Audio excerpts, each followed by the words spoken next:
అప్పుడు బుక్ అని పెట్టింది వాళ్ళు ఫస్ట్. మరి మేము దానికి సమాధానం చెప్పాలి కదా. అందుకు మరి డిజిటల్ బుక్ పెట్టుకున్నాం. వాళ్ళది లిమిట్, మాది అన్లిమిటెడ్. ఒకవేళ మేము మర్చిపోవచ్చేమో దాంట్లో పేర్లు ఎక్కించు, కానీ దాన్ని సృష్టించిన వాళ్ళు మాత్రం మర్చిపోరు.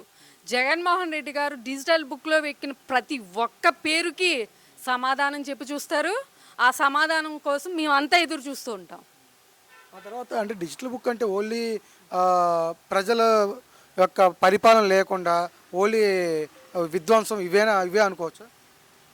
అలా ఎందుకు అనుకుంటారు? ఇప్పుడు వాళ్ళు విధ్వంసాలు చేస్తున్నారు, మేము అలా కాదు, న్యాయపరంగా వెళ్తాం. ప్రతిదీ కూడా డిజిటల్ బుక్లో ఎందుకు ఎక్కిస్తున్నాం, సాక్ష్యాధారాలతో సహా తీసి వాళ్ళ తాట మాత్రం తీస్తారు కంపల్సరీ. అంటే ఇప్పుడు రెడ్ బుక్ అనేది ఒక రాక్షస రాజ్యాంగం అనుకోవచ్చు.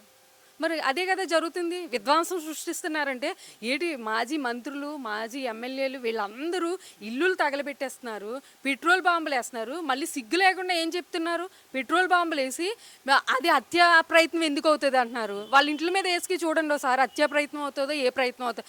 ఇంట్లో ఆడవాళ్ళు ఉంటారు, ఇంట్లో పెద్దవాళ్ళు ఉంటారు, పిల్లలు ఉంటారు. అలాంటి ఇళ్ళ మీదకి వెళ్ళి వీళ్ళు పెట్రోల్ బాంబులు వేసి తగలేసేస్తుంటే అది హత్యా ప్రయత్నం కాదు, మాది హత్యా ప్రయత్నం ఎలాగవుతుంది అని చెప్తున్నారు.